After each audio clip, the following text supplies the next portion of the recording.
Selamat malam, sahabat pembelajar, di mana saja Anda berada. Bagaimana kabar Anda malam hari ini? Semoga Anda sehat dan selalu bahagia. Saya Dewa, kembali menjumpai Anda di seminar online yang diselenggarakan oleh Indonesia Belajar. Untuk Anda yang belum mengenal Indonesia Belajar adalah sebuah media untuk belajar yang berisi motivasi, inspirasi, dan tentu saja pengetahuan dari para narasumber terbaik Indonesia. Indonesia Belajar hadir dalam platform mobile aplikasi yang bisa Anda download di Google Play Store ataupun Apple App Store.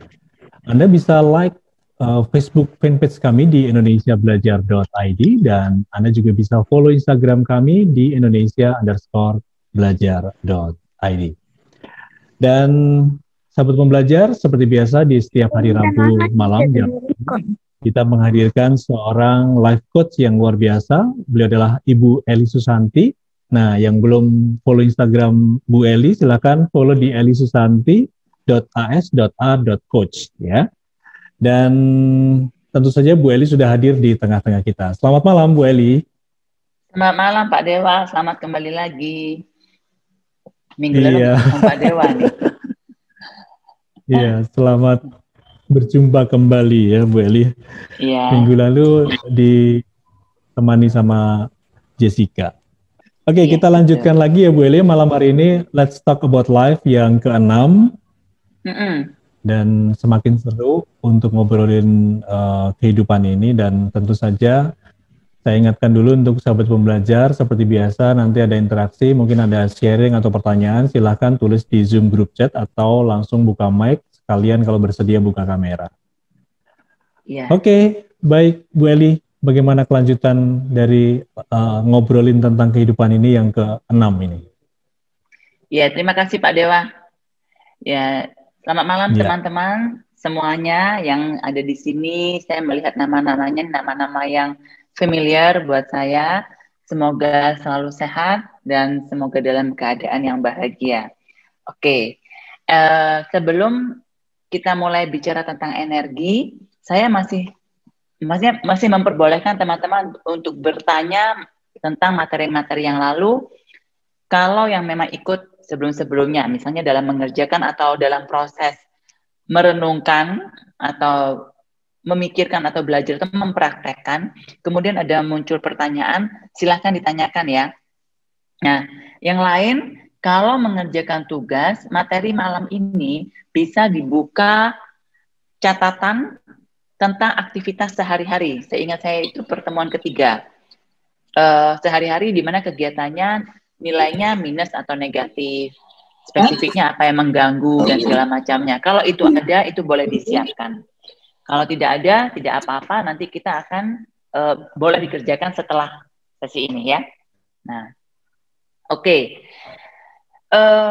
Teman-teman yang di sini sebelumnya ada nggak yang pernah ikut materi lintah energi? Yang ikut materi lintah energi? Itu saya tidak ingat bulan berapa, tapi ada materi tentang lintah energi. Oke, sebenarnya ini ya ikut ya, beririsan dengan materi itu, karena kita bicara tentang energi. Saya akan memberikan gambaran besarnya dulu. Setelah itu saya akan membuka pertanyaan dan nanti saya akan masuk ke praktikalnya, aktivitasnya, apa yang bisa kita lakukan. Teman-teman bisa lihat slide saya ya. Ya, bisa lihat slide-nya ya. Oke, ini saya sudah ganti, tapi di sini kok belum ganti ya. Ya, mulai. Oke, nah, kalau masih ingat materi yang tentang lintah energi, saya akan jelaskan sebentar. Saya akan refresh. Kita ini kan tidak mungkin tidak berinteraksi dengan orang lain. Kita pasti berinteraksi dengan orang lain. Pernah ingat atau pernah merasakan atau pernah mengalami ketika kita berinteraksi dengan orang lain, ada yang interaksinya itu, hubungannya itu, membuat kita kehabisan energi, atau membuat kita merasa capek, walaupun tidak melakukan apa-apa. Jadi misalnya hanya ngobrol, hanya makan bersama, atau belajar bersama, atau apapun, tapi kita merasa kita kehabisan energi. Kayaknya ngantuk, pengen tidur, dan kepengen tidurnya itu kayak benar-benar capek. Pernah ngalamin itu? Nah, atau ada orang-orang tertentu yang kalau kita ketemu, pulang itu rasanya wah happy. Happy salah satu indikator.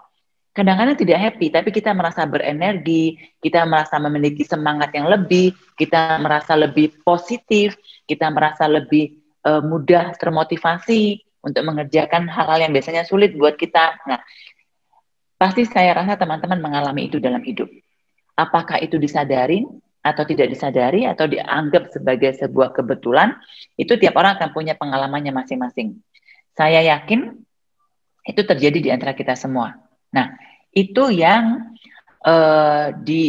saya katakan bahwa sebagai nilai hubungan.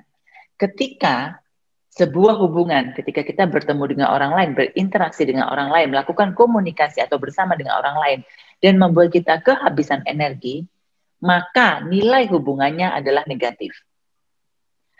Kalau misalnya kita berinteraksi dengan orang, kita ngomong, kita bersama, kita ngobrol, dan kita merasa lebih bahagia, lebih termotivasi, lebih semangat, maka nilai hubungannya adalah positif. Saya tekankan nilai hubungan. Artinya apa?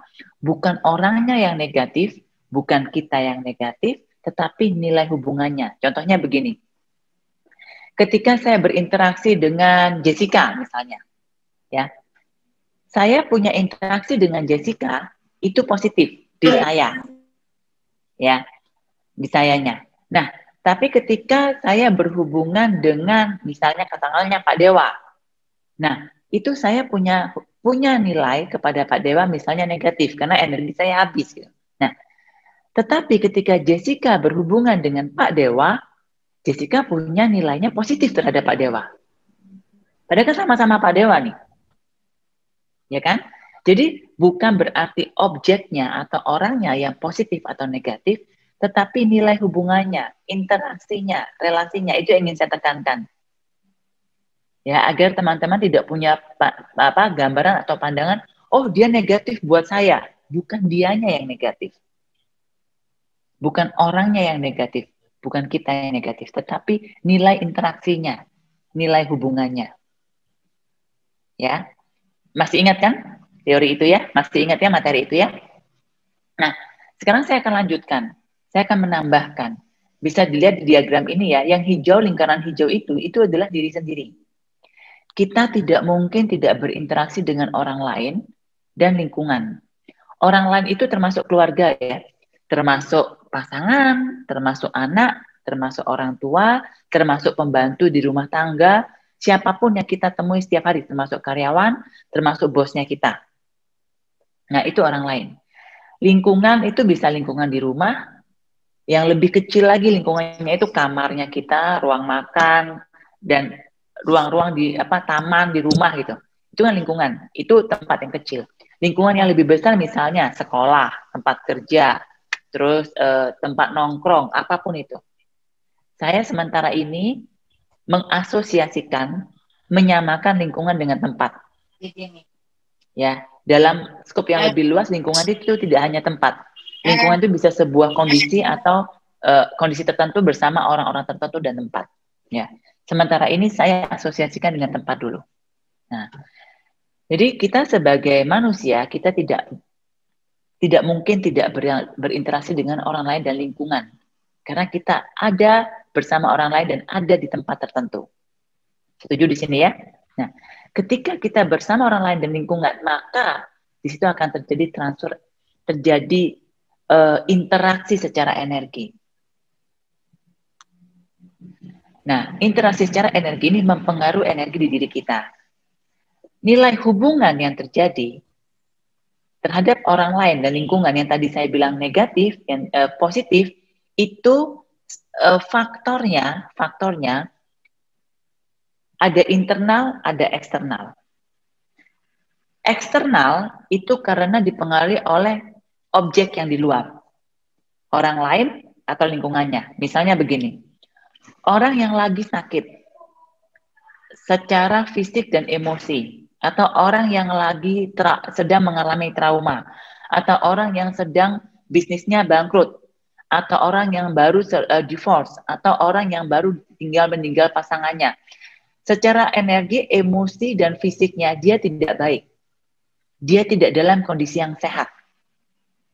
Jadi, ketika kita berinteraksi dengan orang tersebut, ada kemungkinan kita akan tekor secara energi, kita akan minus secara energi ketika energi kita tidak cukup untuk berhadapan kondisinya orang yang di luar.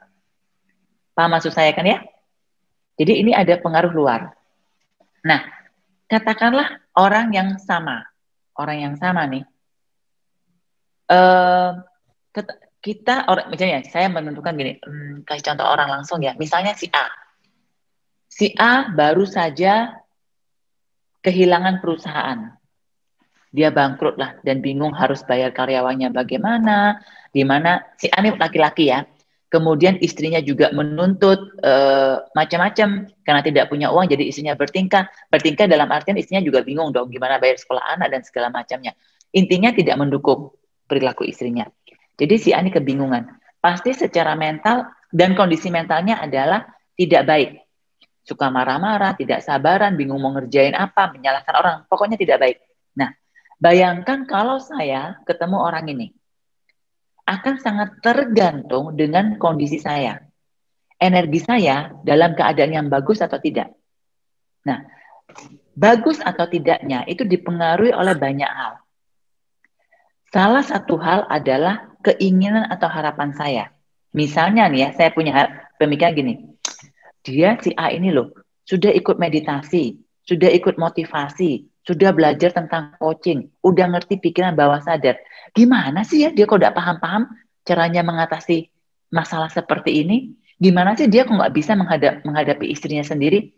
Dan segala macam harapan-harapan saya, di mana saya berharap si A harusnya paham, si A harusnya ngerti, si A harusnya sebagai laki-laki itu bisa tegar, bisa bla bla bla bla. Saya punya harapan dan keinginan kepada si A ini. Itu akan mempengaruhi energi saya untuk lebih cepat habis. Dibandingkan saya tidak punya harapan, saya tidak punya keinginan, yang saya punya adalah pengertian, penerimaan, dan cinta kasih. Bisa saja energi saya berkurang, tapi tidak tekor. Sampai sini bisa dipahami? Sampai sini bisa dipahami? Kalau misalnya bingung, tolong bertanya ya. Oke. Kalau bisa dipahami, wah ini kalau diam gini ya, ada dua. Karena mereka udah pinter-pinter atau tidak paham apa yang saya omongin gitu. Jadi kan saya bingung, yang mana ini gitu ya. Bisa. Terima kasih suster untuk membantu kebingungan saya. Oke. Nah, itu sebabnya di gambar ini saya meletakkan ada gambar orang lain dan lingkungan yang merupakan faktor eksternal dan ada faktor internal dari dalam diri kita. Di kondisi itu, ketika kita berinteraksi dengan orang lain, berinteraksi dengan lingkungan, bagaimana di dalam diri kita, kita punya keinginan, kita punya harapan, dan kita punya kondisi emosi ketika kita sedang berinteraksi. Itu akan mempengaruhi nilai hubungannya kita terhadap orang tersebut atau kondisi tersebut atau lingkungan tersebut saat itu yang kita hadapi. Nah, jadi kalau kita mau, oke, terlalu cepat Bu, malah diresapi. Saya nanti akan kasih contoh ya. Ada nggak yang dari teman-teman yang merasa kebingungan atau merasa mulai paham melihat diagram ini dan mendengarkan apa yang tadi saya bicarakan? Kalau mau sharing apa yang dipahami, itu akan sangat membantu saya dan teman-teman. Mungkin Yesi, mungkin Inga, mungkin Suster, atau Nining yang lagi buka kamera. Dari gambar ini dan dari apa yang saya katakan, apa yang tertangkap?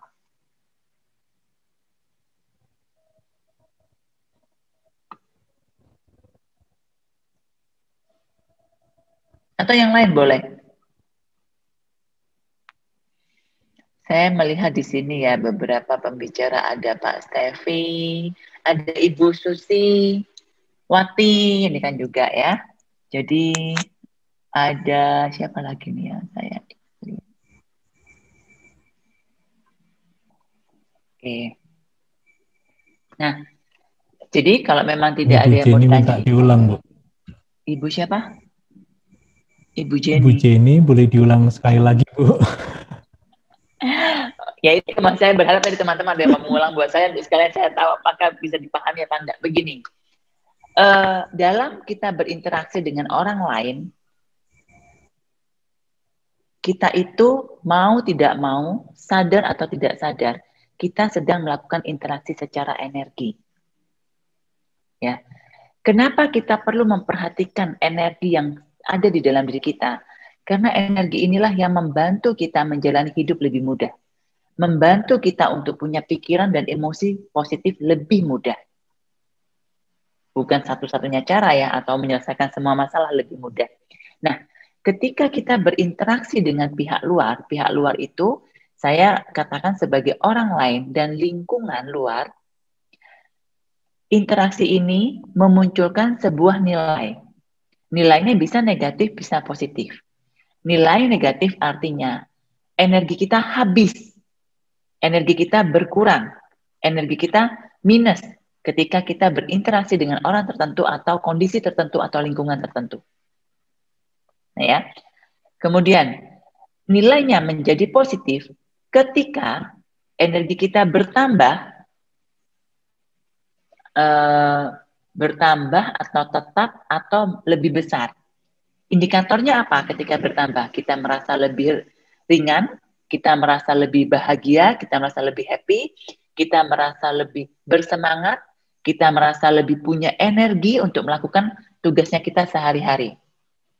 Kita merasa lebih kreatif, nah itu ciri-ciri ketika kita tahu bahwa nilai hubungan ini itu positif.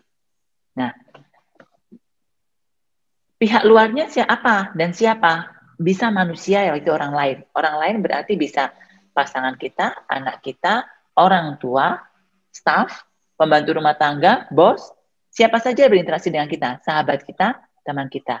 Lingkungan kita apa? Bisa tempat, rumah, atau kondisi tertentu. Maksud saya begini, contohnya ya, saya lagi di Bondowoso. Di Bondowoso lagi panasnya. Minta ampun, benar-benar panas kalau siang ya. Kayak kalau di Jakarta malah tidak berasa panas, saya lebih banyak di ruang ber-AC. Kalau di Bondowoso saya lebih banyak di luar tanpa AC. Nah, ternyata kondisi panas itu membuat saya kecapean. Interaksi saya dengan kondisi panas, hari panas itu membuat saya capek. Membuat saya energi saya berkurang. Apakah semua orang begitu? Tidak. Ada orang yang badannya itu ketahanannya terhadap cuaca panas di saat ini, di kondisi-kondisi sekarang itu jauh lebih bagus daripada saya. Dia lebih happy panas daripada kedinginan. Paham maksud saya? Jadi yang punya nilai positif atau negatif itu bukan objeknya, tetapi interaksi. Ketika terjadi interaksi, maka ada nilai namanya positif dan negatif. Kenapa kita perlu memperhatikan itu? Bayangkan kalau kita punya interaksi kepada siapapun, di kondisi apapun, di tempat apapun, itu banyak negatifnya. Artinya kita akan kehabisan energi. Artinya kita akan tekor secara energi. Di sini yang punya mobil, yang punya motor, kalau akinya tekor, bisa jalan nggak motor atau mobilnya? Nggak bisa jalan. Yang ada adalah mogok. Nah, kalau mobil kita bisa kelihatan, mobilnya mogok, nggak bisa jalan. Nah, kalau kita sebagai manusia, kita nggak bisa mogok kan? Kita tetap harus, kita masih bernafas, kita masih hidup, masih punya aktivitas, masih merasa punya tanggung jawab. Akhirnya mogoknya apa ketika energinya kita tekor? Kita akan mencoba meminta energi dari orang lain atau dari lingkungan lain. Salah satu cara yang alami yang kita lakukan adalah dengan tidur. Ya kan? Dengan tidur kita berharap kita besok lebih fresh. Itu yang secara normal terjadi. Tetapi apa yang terjadi kalau kita tekornya terlalu banyak?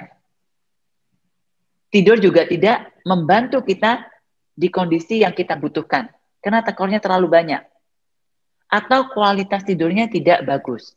Akhirnya tidak membantu kita di kondisi yang kita butuhkan. Nah, sampai sini paham ya? Kenapa kita perlu menjaga energi kita tetap dinilai positif? bukan negatif. Kalau enggak kita akan mogok. Ketika kita mogok, kita akan menjadi orang yang tidak menyenangkan.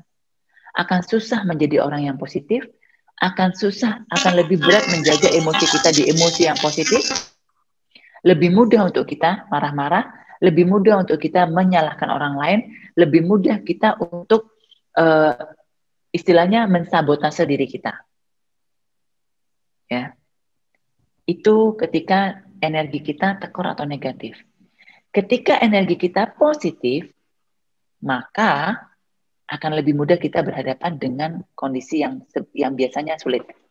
Saya sering menceritakan ilustrasi ini ketika seminar, dan saya yakin saya pernah menceritakan ini. Untuk teman-teman yang pernah mendengar, anggap saja refresh. Yang belum pernah mendengar, ini perumpamaannya kenapa kita perlu punya energi yang positif. Begini, bayangkan terutama ibu-ibu yang bekerja. Yang tidak bekerja, anggap aja bekerja. Nah, terus untuk ibu-ibu yang punya anak, ini kebanyakan saya lihat di sini punya anak. Yang nggak punya anak, bayangkan aja anak atau keponakan yang sangat disayang, yang sangat kita lengket dan melekat gitu ya. Nah, kalau kita kerja, ini kita berandai-andai, bayangkan. Kita kerja katakanlah sebagai marketing. Kemudian hari itu penjualan turun banyak.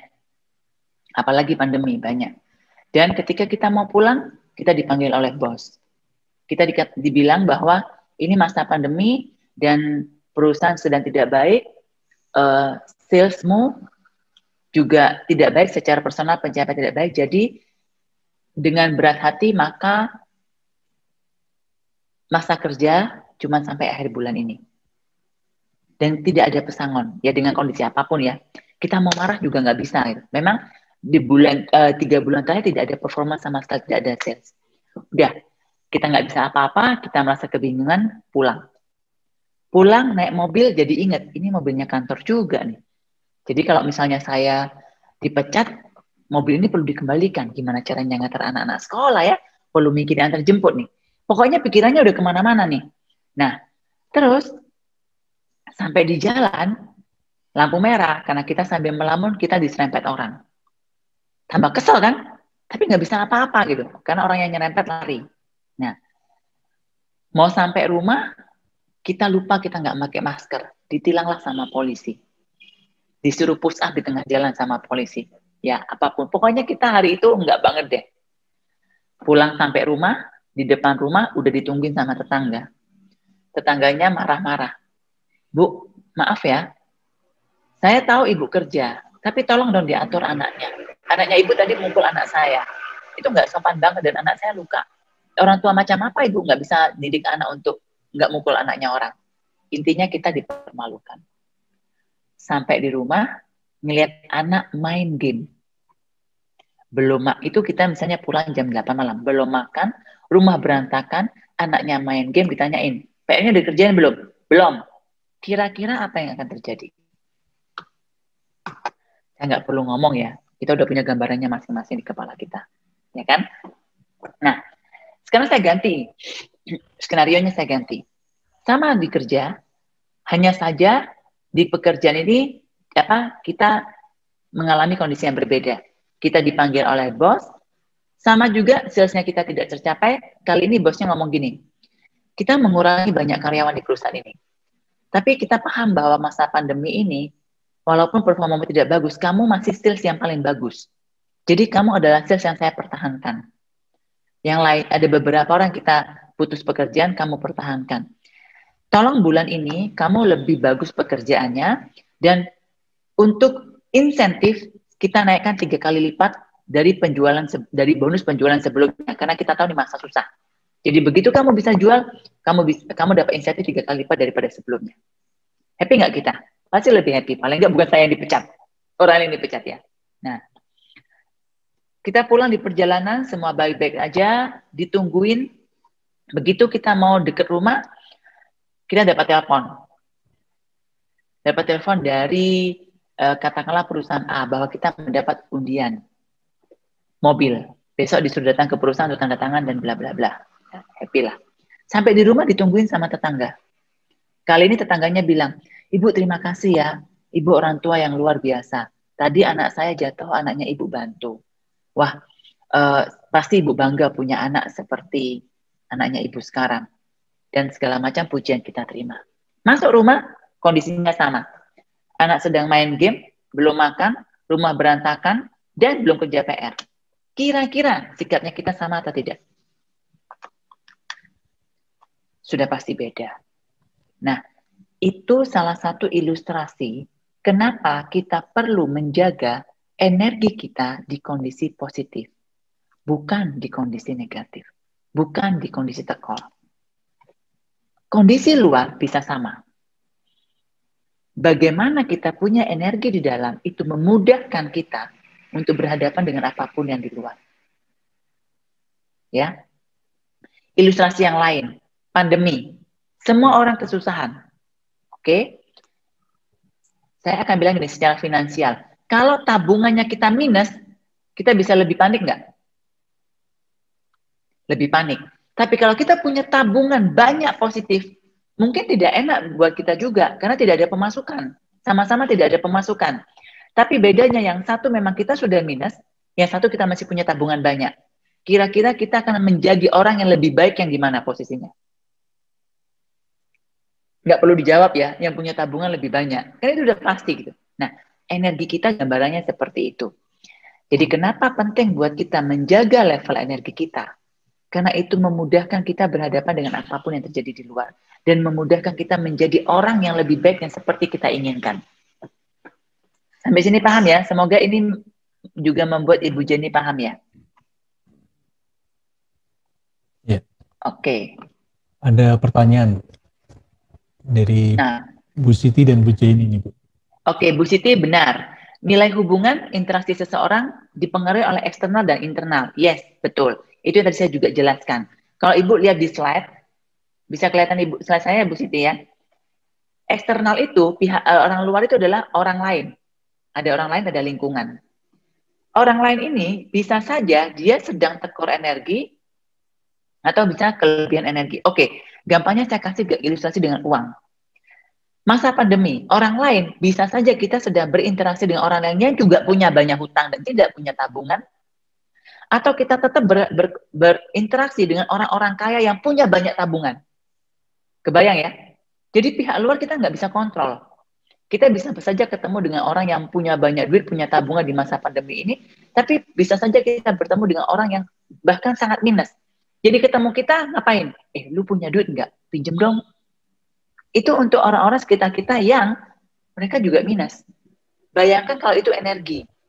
Uang itu bisa dilihat, tapi energi tidak bisa kita lihat dan itu terjadi secara otomatis. Otomatis terjadi. Nah, kalau kita ketemu dengan orang yang sangat kaya, bahkan lebih dari kaya daripada kita, dia nggak mungkin akan minta uang dari kita. Secara energi juga begitu, itu akan terjadi interaksi yang otomatis. Kebayang ya? Jadi, pihak luar itu kita tidak bisa kontrol. Kita bisa ketemu dengan orang yang tidak punya duit atau punya banyak duit. Kita bisa ketemu orang yang secara energi dia tekor atau bahkan dia tidak tekor atau dia punya energi banyak untuk dibagikan. Kita tidak pernah benar-benar tahu kondisinya orang. Maksudnya apa? Oke, kalau kita kembali ke soal uang, ada nggak orang yang secara penampilannya keren, bagus, tapi banyak hutangnya? Ada banyak. Ada orang yang kelihatannya nggak punya duit, tapi asetnya banyak, uangnya banyak. Ada banyak juga yang seperti itu. Nah, secara energi juga sama. Ada orang yang terlihat baik-baik saja, tapi secara energi dia tekor dan dia mungkin akan mengambil energi kita jauh lebih banyak daripada yang kita punya. Ya, itu gambarannya ya, interaksi energi dari pihak luar yang tidak bisa kita kontrol. Nah, bagaimana pertanyaanmu jadi yang selanjutnya kan, bagaimana agar energi kita tetap positif di kondisi apapun? Yang bisa kita kontrol adalah diri kita sendiri. Sekarang saya mau bahas, diri kita sendiri ini apa? Di dalam diri kita punya keinginan, kita punya harapan, kita punya emosi, kita punya banyak aspek, tapi saya ambil 3 ini dulu. Yang mempengaruhi kita. Saya kasih contoh ya. Misalnya pihak luar itu adalah anak. Yang anak kita yang usia, anak paling besar dan usianya sudah remaja, punya adik 2. Otomatis sebagai orang tua, tanpa kita sadari kita punya harapan. Kamu kan anak paling tua, harusnya kamu kasih contoh, harusnya kamu kasih begini, harusnya dan bla bla bla bla. Harusnya sudah umur 15 tahun kamu ngerti lah yang artinya disiplin dan seterusnya dan seterusnya dan seterusnya. Kita punya harapan dan keinginan terhadap anak kita. Dan ketika anak ini sebagai pihak luar berinteraksi dengan kita dan tidak memenuhi keinginan kita dan tidak memenuhi harapan kita, maka akan mempengaruhi emosi kita, maka dan kemungkinan besar akan membuat kita cepat habis energinya. Karena kita kesel, kita marah, kita merasa kecewa, dan sebagainya, sebagainya, sebagainya. Sampai sini paham ya? Kita tidak bisa mengontrol pihak luar, tapi kita bisa mengontrol diri kita. Biasanya pertanyaan berikutnya begini, Bu, artinya kalau misalnya contoh anak yang tadi, artinya kita nggak boleh punya keinginan, Bu, terhadap anak kita. Bukan itu. Saya akan bahas nanti di belakang. Ya. Nah, lingkungan yang lain. Di sini teman-teman, ibu-ibu terutama, atau noni-noni yang suka kumpul-kumpul, punya nggak lingkungan arisan yang kalau kita ngobrol ke kafe, kita duduk di kafe tertentu, itu setiap pulang dari sana kita merasa capek. Tapi kalau orang yang sama, misalnya kita punya sahabat 5 orang gitu ya, kalau kita kumpul-kumpul di kafe tertentu, itu kayaknya pulang capek banget. Cuma kalau 5 orang datang ke rumah saya, atau 5 orang ini kumpulnya di rumahnya si A, itu saya baik-baik aja loh. Nah, bisa saja energinya 5 orang sahabat saya ini baik-baik saja. Tetapi energi tempatnya tidak cocok untuk saya. Saya tidak bilang bagus, tapi tidak cocok untuk saya. Kata cocok dan tidak cocok itu seperti yang tadi saya berikan ilustrasi. Udara panas dan udara dingin. Ada orang yang sangat cepat kecapean ketika udaranya panas. Tapi ada orang yang baik-baik saja di udara panas dibandingkan di udara dingin. Ya. Ada orang yang suka keramaian, kalau kerja sukanya di tempat ramai, baru punya ide kreatif. Ada orang yang sukanya bekerja di tempat sepi, baru punya ide kreatif. Ya. Jadi itu preferensi itu akan mempengaruhi energinya kita juga. Ketika kita berada di sebuah lingkungan yang tidak sesuai, tidak cocok dengan kebutuhan atau preferensi kita, maka akan mempercepat energi kita habis. Sampai sini, paham ya? Oke. Nah, kalau paham pertanyaannya begitu. Terima kasih, Bu Eni. Iya. Bagaimana kita menjaga energi kita tetap positif? Yang pertama, tadi saya sudah bilang kita tidak bisa menjaga energinya orang lain. Kita tidak bisa menjaga hal-hal yang eksternal. Yang bisa kita jaga adalah diri kita. Nah, yang ingin saya tekankan sekali lagi, selalu cek nilai hubungannya, bukan objeknya. Misalnya nih, aduh saya paling capek kalau berhubungan sama papa saya. Papa saya itu demanding, suka nuntut, nggak ada benernya orang dan segala macam. Ya kan? Pokoknya kalau saya berhubungan dengan papa saya, pasti energi saya habis deh. Bukan Jadi ketika kita mengatakan itu, maka tanpa kita sadar, kita meletakkan nilai negatifnya itu ke objek, ke orangnya. Padahal bukan. Nilai hubungannya ketika saya berinteraksi dengan papa saya, maka yang terjadi negatif. Kenapa itu terjadi? Karena saya punya ekspektasi. Sebagai seorang papa harusnya ngasih contoh dong, apa artinya bersyukur. Sebenarnya papa harusnya ngajarin dong, bukan komplain. Dan segala macam. Kita punya ekspektasi. Untuk orang lain, mungkin papanya kita, orang yang sama, dengan karakter yang sama, malah didengerin. Malah dianggap sebagai penasehat yang baik. Buat kita nggak suka. Dan menjadi nilai hubungannya negatif. Ya, sekali lagi cek nilai hubungannya, bukan objeknya. Karena objek itu tidak pernah ada negatif positif. Yang ada terjadi interaksi, baru kita bisa bilang cocok atau tidak cocok. Tidak cocok, saya menganalogikan dengan negatif. Cocok, saya menganalogikannya dengan positif. Ya. Sekarang ini saya mau ingatkan sebelum kita masuk ke sini. Ini caranya. Yang pertama, cek dulu level energi kita saat ini. Kenapa kita perlu cek level energi kita saat ini? Untuk menentukan kita akan maju atau kita mundur. Masih ingat cerita saya dengan pohon beracun? Saya dapatkan cerita ini ada di internet, tapi saya pertama kali mendengarkan dari guru spiritual saya. Jadi, kalau ada pohon beracun ini bukan salahnya dia jadi pohon beracun. Dia diciptakan punya racun pasti untuk maksud tertentu. Apakah racun ini bisa jadi obat untuk penyakit tertentu? Contohnya narkoba, ya kan? Opium lah, atau apapun. Itu kan menjadi tidak baik karena kita salah menggunakannya. Tetapi kalau digunakan dengan kadar yang tepat, pada saat yang tepat itu membantu sekali orang yang sakit kanker di stadium akhir dari kesakitannya. Nah, jadi balik ke pohon beracun. Pohon beracun ini tidak ada nilainya positif, tidak ada nilainya negatif. Memang identitasnya dia punya racun tertentu yang tidak baik untuk kita manusia. Tapi mungkin baik buat sapi gitu ya. Jadi kan tidak cocok kita karena kita sebagai manusia nggak cocok nih buat kita. Nah, identitasnya dia memang dia punya racun tertentu. Sekarang kita cek diri kita. Kondisi saya lagi sehat atau tidak sehat? Oke. Mumpung lagi masa corona.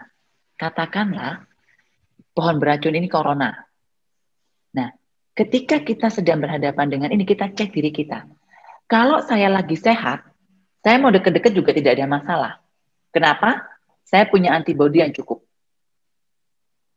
Mungkin ada kena, tapi tidak efek. Tidak sampai membuat saya sakit atau tidak sampai membuat saya mati. Oke?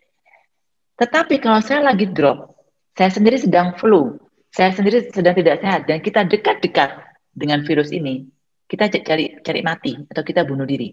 Paham? Nah, di level tertentu, ketika saya punya daya tahan tubuh, mungkin saya pernah kena dan saya itu sembuh, jadi saya punya antibodi, saya bisa membantu orang lain untuk sembuh. Di kasusnya pohon beracun ini, saya dekat-dekat pun saya rangkul, malah dia akan menjadi obat. Jadi, gunanya kita mencek kondisi kita untuk menentukan apakah saya sementara waktu menjauh dulu, atau it's okay atau baik-baik saja saya berada di sekitaran pohon beracun ini tidak akan terpengaruh, atau bahkan saya bisa merangkul pohon beracun ini atau kondisi ini atau orang ini agar orang ini bisa menjadi obat untuk orang lain, bermanfaat untuk sekitarnya. Yang tahu hanya kita. Jadi kita perlu cek level energi kita. Paham ya sampai di sini ya kenapa kita perlu cek level energi kita. Setelah kita cek nilai hubungannya. Katakanlah begini, oh level energi saya baik-baik aja Bu. Nggak positif-positif banget sih, tapi oke, baik. Nah, sekarang saya mau berinteraksi dengan, tadi saya contoh siapa? Pak Dewa ya, Pak Dewa. Selama ini saya punya pengalaman, kalau misalnya saya berinteraksi dengan Pak Dewa, itu nilainya negatif. Di situ saya mempertimbangkan, kira-kira energi saya cukup nggak untuk berinteraksi dengan Pak Dewa. Itu gunanya kita untuk mencek nilai hubungannya. Kalau kita tahu nilai hubungannya positif, kan kita nggak perlu banyak mikir. Tapi kalau kita tahu nilainya negatif, maka kita perlu mempertimbangkan dan memperhitungkan energi yang kita punya saat itu. Apakah cukup untuk berhadapan dengan situasi itu atau orang itu. Sampai sini paham ya? Nah, setelah itu, yang ketiga, apa yang akan kita lakukan? Di sini kita take action-nya. Take action-nya berhubungan dengan apa? Kerelaan atau kemampuannya kita berhadapan dengan konsekuensi dari pilihan kita. Saya akan ambil contoh saya dengan Pak Dewa tadi. Saya sudah tahu nih, energi saya pas-pasan. Tapi saya perlu berinteraksi dengan Pak Dewa. Saya tinggal lihat, interaksinya ini perlu dilakukannya urgent, penting sekali, atau masih bisa ditunda. Kalau bisa ditunda, dan saya punya pilihan kalau ditunda tidak menyebabkan sebuah risiko tertentu, atau risikonya masih bisa saya hadapi, mungkin saya akan memilih menunda. Tapi kalau saya tunda, akan menyebabkan sebuah konsep tertentu, misalnya perusahaan jadi bangkrut. Karena ini harus dilakukan sekarang, dikomunikasikan sekarang, kalau tidak akan mengganggu nasibnya 80 karyawan, 1000 karyawan yang sedang bergantung kepada perusahaan. Artinya kan penting banget nih. Nah, konsekuensi mana yang mau saya pilih? Walaupun saya tahu energi saya nggak cukup. Atau walaupun saya tahu ada kemungkinan saya tekor secara energi. Paham ya? Sampai di sini ya? Jadi, artinya begini Bu, kalau saya sudah tahu nilai hubungan saya dengan orang itu adalah negatif, dan saya tidak punya energi, maka saya harus menghindar. Apakah begitu Bu? Jawabannya ya, kalau kita belum paham. Tapi ketika kita berada di sebuah kondisi yang lebih paham atau lebih mengembangkan kebijaksanaan, kita punya sebuah kesadaran untuk memilih yang namanya konsekuensi. Jalan paling mudah memang kita menghindar. Jalan paling mudah adalah kita tidak berhubungan atau berinteraksi dengan kondisi atau orang yang memberikan nilai negatif pada kita. Kenyataannya dalam hidup tidak semudah itu orang yang punya nilai hubungan negatif bisa kita hindari. Bagaimana kalau itu pasangan kita? Bagaimana kalau itu orang tua kita? Bagaimana kalau itu anak kita? Atau bahkan bagaimana kalau itu diri kita sendiri? Kita harus berhadapan kan? Nah, sampai sini ada pertanyaan? Ada beberapa pertanyaan Bu Eli yang sudah masuk. Silakan. Ada Fitra tadi yang setelah Bu Siti. Bu Jenny juga. Ini dari Fitra, bagaimana jika kita seseorang yang penakut untuk berinteraksi, Bu? Apakah kita termasuk orang pembawa energi positif atau negatif? Oh, itu tidak ada gini. Sifat penakut berinteraksi dengan orang lain tidak selalu atau tidak berhubungan secara langsung dengan energi. Saya nggak bisa bilang jawabannya iya dan tidak. Karena itu kan karakter ya. Contohnya gini, setakut-takutnya orang, sepenakutnya orang, Fitra di sini ya, berhubungan dengan orang lain, pasti ada orang lain yang kamu berani hadapin. Apakah itu kembaranmu, apakah itu kakakmu, atau apakah itu keponakanmu yang kamu merasa nyaman. Ya kan? Jadi ketika dengan berhadapan dengan orang yang kamu merasa nyaman, kamu energinya akan menjadi positif, misalnya begitu. Jadi tidak berhubungan secara langsung dengan sifat penakutmu. Nah, apakah sifat penakut ini untuk interaksi dengan orang lain menyebabkan lebih mudah negatif? Jawabannya mungkin ya. Karena kan dalam hidup karena sifat penakutnya ini, kita berhadapan dengan bos, kita berhadapan dengan teman yang ngomongannya ketus gitu ya, dan mau nggak bisa kita hindari. Tetapi bukan karena penakut, maka kamu positif atau negatif bukan karena itu. Karena yang diukur adalah nilainya. Ya kan, bisa saja kamu penakut untuk berinteraksi dengan orang lain, tapi untuk kembaranmu, kamu termasuk lebih berani daripada dia. Untuk keponakanmu, kamu adalah orang yang dikagumin. Untuk orang tuamu, kamu adalah anak yang manis. Yang tidak suka keluyuran tapi lebih suka di rumah. Dan kamu menjadi positif buat orang-orang itu. Ya, semoga menjawab ya Fitra. Iya, semoga menjawab. Oke, sekarang saya bacakan lagi Bu ya, dari Bu Nining. Apakah betul untuk mempunyai energi positif, kita harus berdamai dengan diri sendiri dulu dan menerima apapun yang terjadi di masa lalu? Jawabannya ya Ibu, itu membantu. Dalam arti gini, energi kita yang di dalam diri kita, itu kan berhubungan dengan keinginan, harapan, dan emosi. Ingat tadi ya, ada 3 itu kan ya, di gambar. Nah, berdamai dengan masa lalu, itu berhubungan dengan emosinya kita. Misalnya kita punya trauma, itu kan dengan emosinya kita. Jadi, katakanlah, saya ini memberikan analogi ya. Katakanlah gini, setiap kali kita tidur, kita itu kembali terisi energinya 1000. Oke?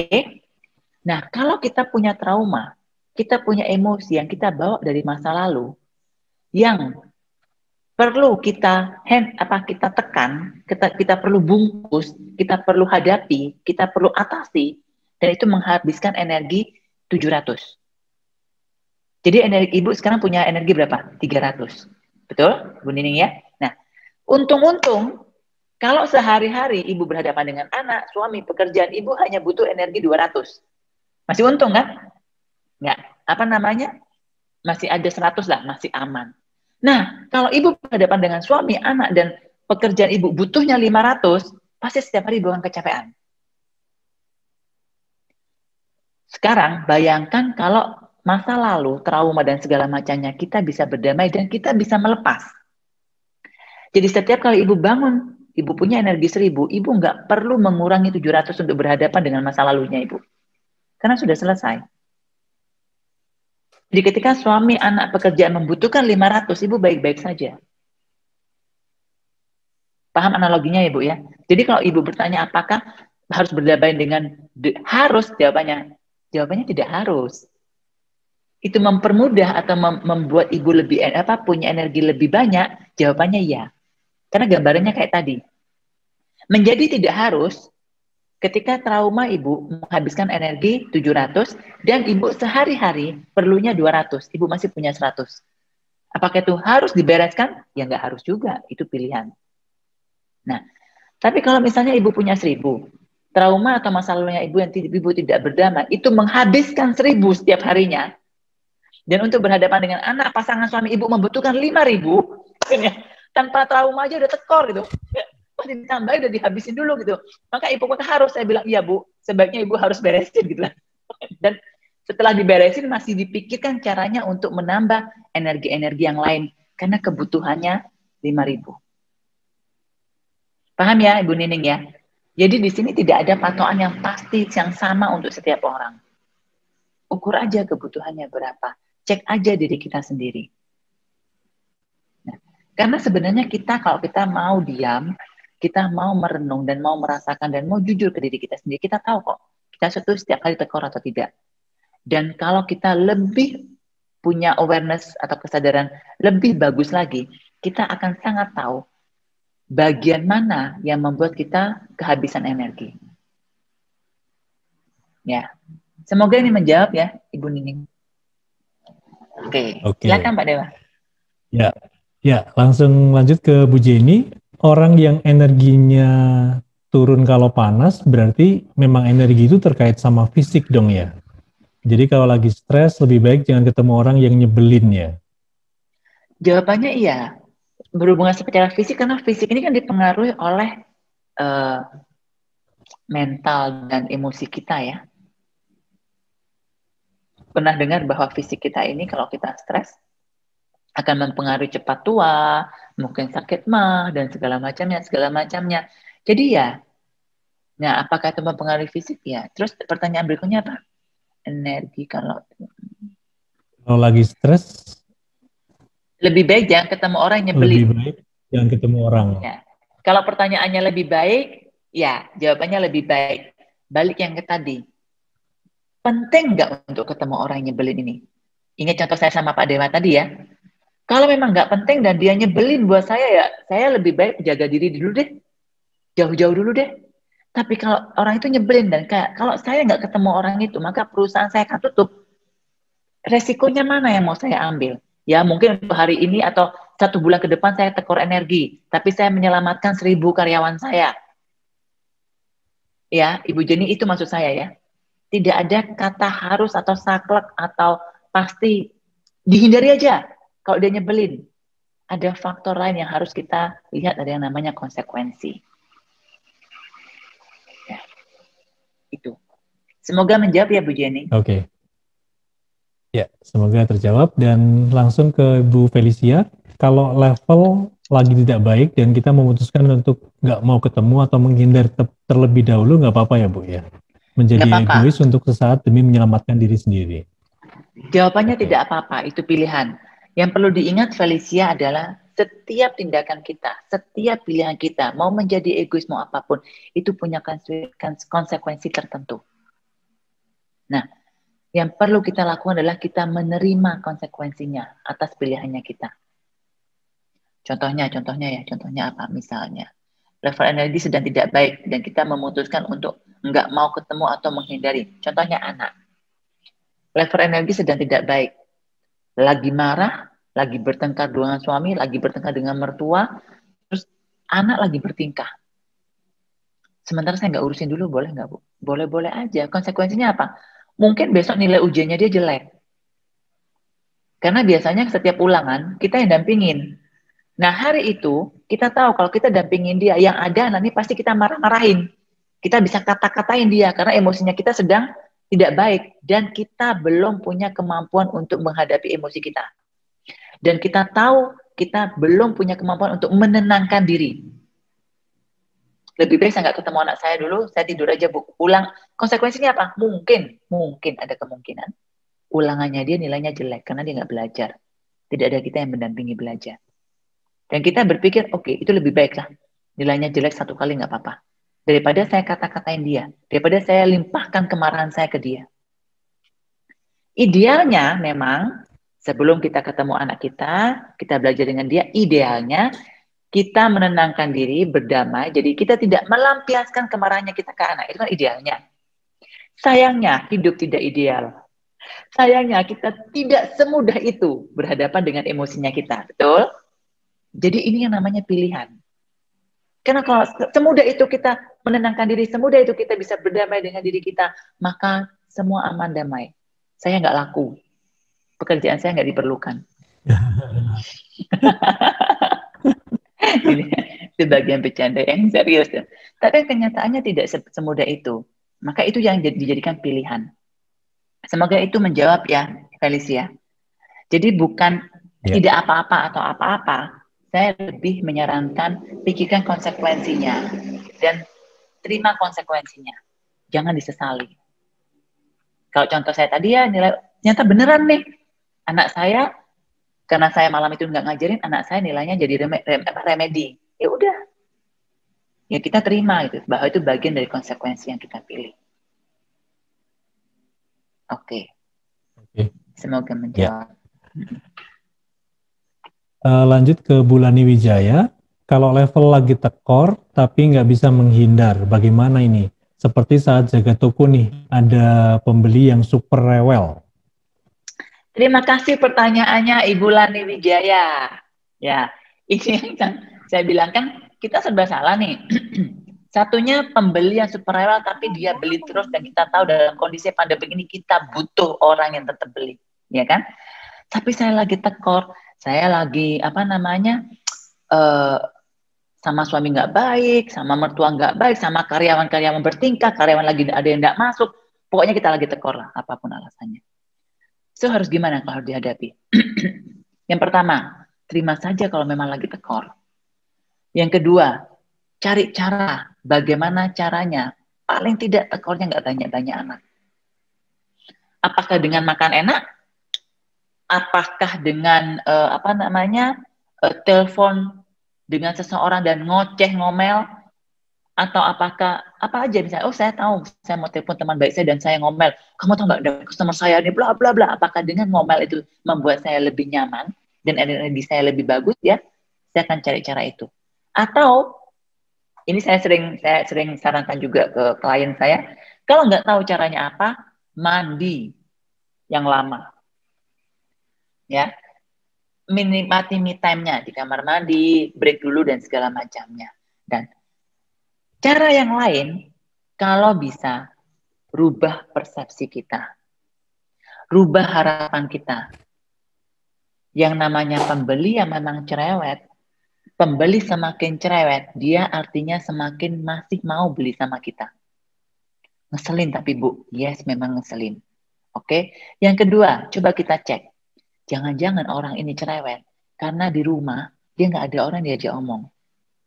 Jadi dia perlu jadi cerewet agar dia menjadi orang yang lebih baik setelah ini ketika balik rumah. Nah, jadi itu sebabnya tadi saya bilang kalau kita punya compassion, kita punya awareness, kita perlu punya cinta kasih dan kita meletakkan ego kita dan harapan kita nggak akan mudah capek menghadapi orang. Kita lebih mudah habis energinya karena kita punya ekspektasi atau harapan, kita punya keinginan, kita punya hal-hal tertentu yang kita pikirkan, kamu harus begini, kamu nggak boleh begini. Itu karena kita sudah menerapkan di kepala kita. Customer, jangan cerewet dong. Jangan nawar, jangan ini, jangan apa, segala macam. Kita udah punya standar yang kita haruskan atau kita tetapkan.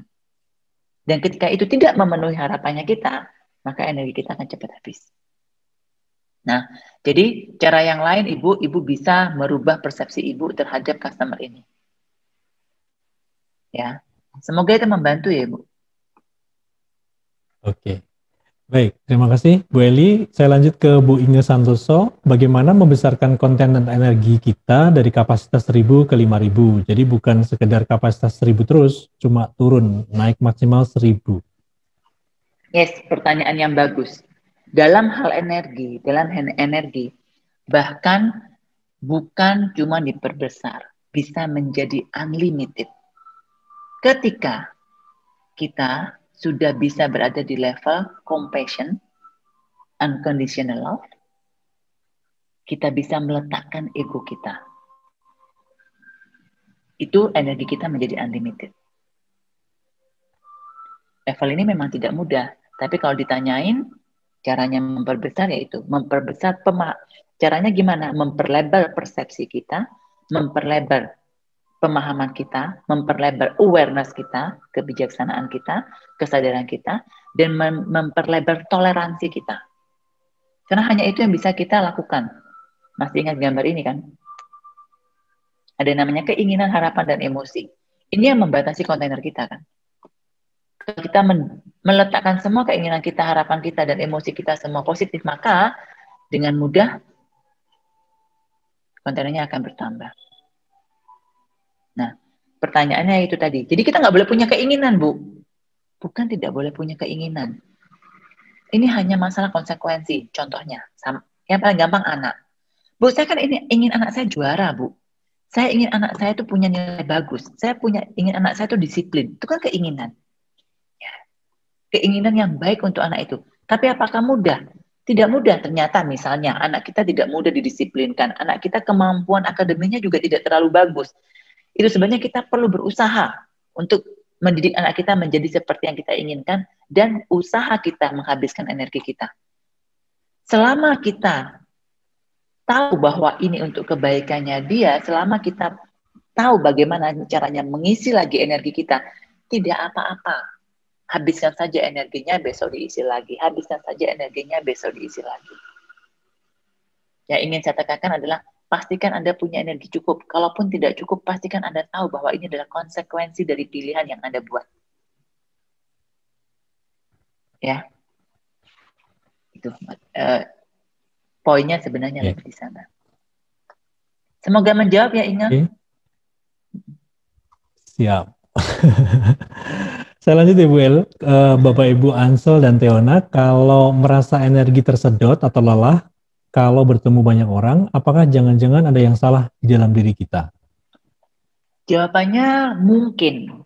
Jadi begini, kalau lihat diagram yang ini, yang masih ada di slide ini, kan ada dua faktor, eksternal sama dan internal. Jadi kalau misalnya kita kesedot energinya, cek dulu eksternal dan internalnya. Kalau eksternal, misalnya gini, kalau dengan Pak Dewa ya, kadang positif, kadang negatif, kadang positif, kadang negatif. Jangan-jangan itu karena internal saya. Tapi ketika itu dengan Pak Dewa, saya tahu nih misalnya, jangan Pak Dewa dikasihan dari tadi diomongin terus.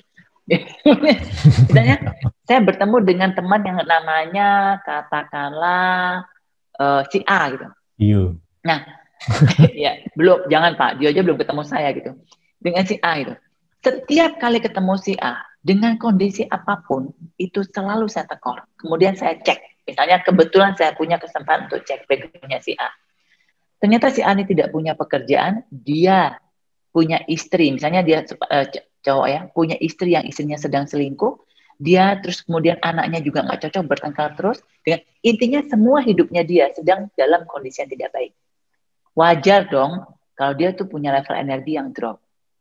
Itu sebabnya ketika saya bertemu dia, tanpa dia sadari, dia mengambil energinya kita, bukan dengan sengaja loh.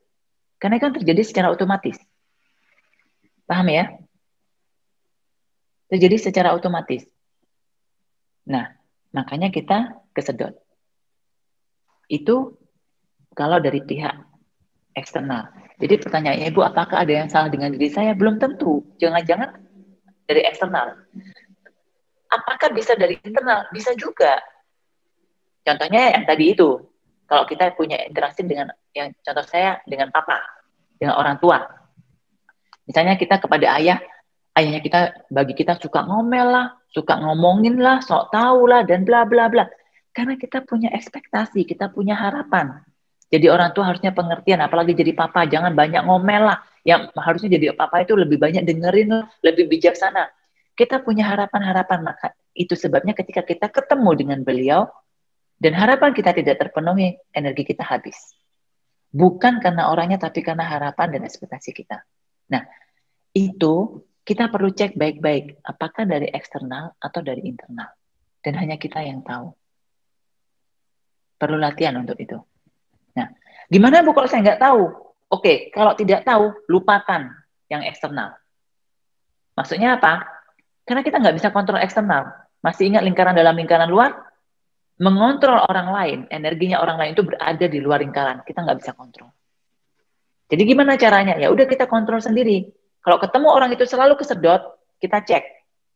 Setiap kali ketemu orang itu, kalau bisa kita bawa tabungannya kita. Kalau bisa dihindari, lebih baik dihindari dulu. Kalau nggak bisa dihindari, siapkan tabungannya. Tuh, siapkan lebih. Semoga membantu ya. Jadi, Ya. Ansa dan Tiona ya. Oke, baik. Saya lanjut lagi nih, Bu Jenny lagi bertanya. Jadi supaya energi kita tidak turun, berarti harus menurunkan keinginan dan harapan ya, Bu? Salah satunya.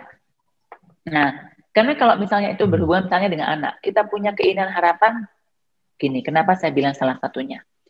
Punya keinginan dan harapan itu boleh-boleh saja. Apalagi kalau Anda punya energi yang sangat besar untuk berhadapan dengan keinginan Anda, boleh-boleh saja. Nah, ini perlu dipertimbangkan ketika kita selalu tekor. Tekor terus, dan kita capek sendiri. Kita nggak punya energi sendiri, kita stres sendiri, kita depresi sendiri, kita menjadi orang yang tidak menyenangkan, bahkan kita menjadi orang yang tidak kita inginkan. Jadi pemarah lah, jadi pemabuk lah, jadi apapun itu. Kita tekor terus, dan kita mencari pelarian terus. Baru kita pikirkan, ketika kita berinteraksi dengan kondisinya kita, apakah keinginan kita itu menuntut orang lain untuk berubah? Coba cek itu. Kalau itu menuntut orang lain untuk berubah, pikirin lagi. Ini masuk akal? Satu, apakah masuk akal? Yang kedua, apakah tuntutan itu baik? Masuk akal contohnya gini. Saya menuntut Yesi mencintai saya. Berubah mencintai saya, misalnya gitu aja. Ini kan faktornya sangat banyak ya. Dan mungkin hampir tidak mungkin ketemu aja. Nggak pernah, cuma ketemu di Zoom gitu. Jadi ada hal-hal yang kita itu sangat bisa dibilang sudah kita tahu tidak masuk akal, tapi kita paksain. Ya kan? Yang kedua, apakah itu bermanfaat atau tidak? Bermanfaat atau tidak ini contohnya tadi sama anak. Saya punya keinginan anak saya disiplin. Saya tahu dia punya kemampuan akademis yang bagus. Hanya saja dia malas. Bagaimana caranya dia punya akademis yang nilai akademik yang bagus? Karena dia pintar, dia hanya malas, dia hanya butuh disiplin. Jadi kita punya keinginan anak disiplin. Itu kan keinginan yang baik. Menghabiskan energi, ya, menghabiskan energi kita ketika di awal kita sedang mengusahakan itu. Nah, jadi keinginan itu perlu diperjuangkan selama kita siap dengan konsekuensinya. Tapi kalau kita tidak mau tekor energi, ya kita tidak memperjuangkannya, tidak apa-apa. Resikonya anaknya jadi tidak disiplin, dan mungkin konsekuensinya anaknya juga nggak naik kelas. Kita lebih siap atau tidak? Jadi begini, energi tekor itu tidak apa-apa. Dengan catatan, kita tahu bagaimana cara mengembalikannya.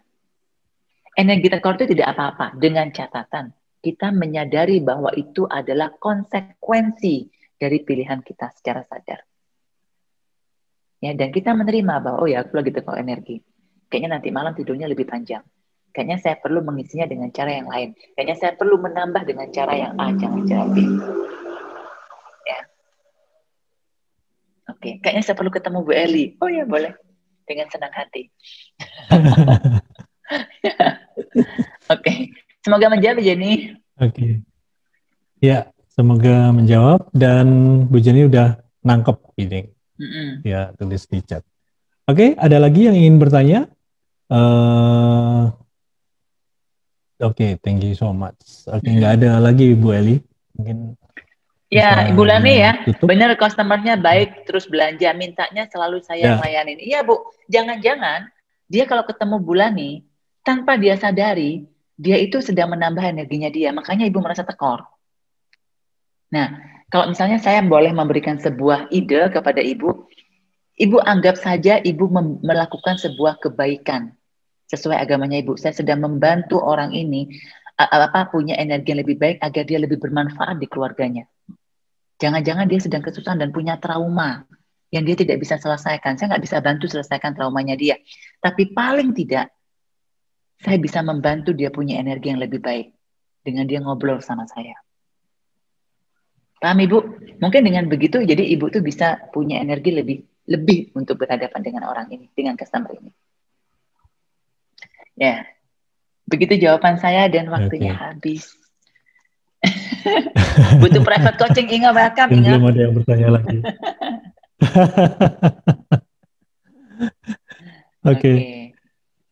Kalau tidak ada yang bertanya, mungkin bisa closing statement Bu Eli untuk edisi yang ke-6 ini, ngobrolin tentang kehidupan. Jadi begini, energi yang pertama, energi kita apakah harus positif? Jawabannya tidak harus. Saya hanya menghimbau sebaiknya pastikan Anda punya energi yang cukup untuk berhadapan dengan kehidupan Anda sehari-hari. Kenapa? Energi yang cukup membuat kita menjadi orang yang jauh, membuat kita lebih mudah menjadi orang yang baik yang kita inginkan. Lebih mudah membuat kita menjadi lebih positif untuk lingkungan kita. Itu ya. Nah, terus apakah dengan artinya energi tekor, kita berarti tidak boleh berinteraksi? Jawabannya tidak. Tekor dan tidak tekor adalah pilihan. Saya menghimbau Anda memilih secara sadar. Dan ketika secara sadar Anda memilih, it's okay, tidak apa-apa saya tekor energi dalam kondisi ini atau bersama orang ini. Karena saya sayang dengan orang ini. Contohnya anak atau orang tua. Pastikan Anda punya cara untuk mengisi energi Anda lebih banyak. Atau memperbesar kontainer Anda. Atau mengambil tabungan Anda. Atau menambah energi Anda. Ambil energi cadangan. Dari mana cadangannya? Itu ada di materi lintah energi sebenarnya ya. Nah, cadangan maksudnya gini, oke, yang biasanya saya nggak perlu coaching, mungkin saya perlu coaching. Yang biasanya saya tidak tidak perlu dihibur oleh sahabat saya, kali ini saya perlu telepon dan mungkin perlu video call dengan sahabat saya untuk saya bisa lebih punya energi berhadapan dengan kondisi yang ada. Kita pikirkan, apa sih yang bisa membuat saya menambah energi itu? Termasuk mandi air panas, mandi air dingin, spa, pedicure, manicure misalnya. Intinya memberikan kita sesuatu yang menyenangkan buat kita dan menambah level energi kita. Itu bagus. Baca buku, belajar, kita harus cari caranya. Nah, itu diperlukan karena ketika kita terpaksa berhadapan dengan hal-hal atau kondisi atau orang yang membuat energi kita tekor. Ya. Tuh. Nah, jadi bagaimana caranya membuat energi kita itu lebih banyak, tidak harus melepas keinginan. Cara yang paling ideal adalah memperlebar persepsi kita, memperlebar kesadaran kita, memperlebar compassion kita, cinta kasih kita, dan berdamai dengan diri sendiri, berdamai dengan kondisi apapun. Yang terakhir ini tidak mudah, tapi saya yakin bisa kalau kita berproses. Karena ketika kita berdamai, biasanya keinginannya kita tuh agak turun. Bahkan mungkin turun sama sekali. Ya. Balik lagi, semua adalah pilihan secara sadar. Semua adalah bagaimana kita berhadapan dengan konsekuensi. Tidak harus energi kita itu selalu positif. Yang penting Anda tahu bagaimana caranya Anda memanage, menjaga, mengisi lagi, dan memaintain energi Anda ketika diperlukan. Itu statement saya, Pak. Semoga bermanfaat. Nah, dari mana Anda tahu mana yang negatif, mana positif? Anda bisa cek tugas minggu ketiga. Yang saya minta Anda untuk menulis aktivitas-aktivitasnya.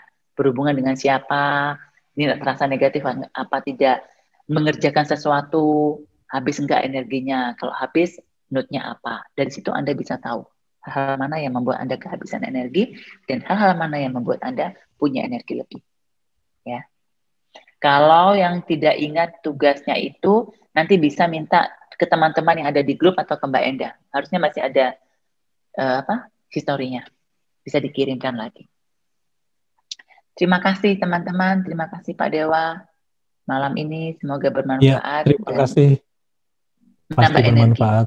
Terima kasih. Ya.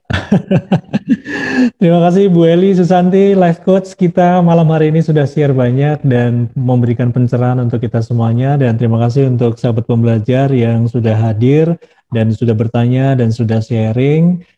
Kita ketemu lagi hari Rabu minggu depan, tentu saja dengan suasana yang lebih baik. Salam sukses luar biasa, stay healthy.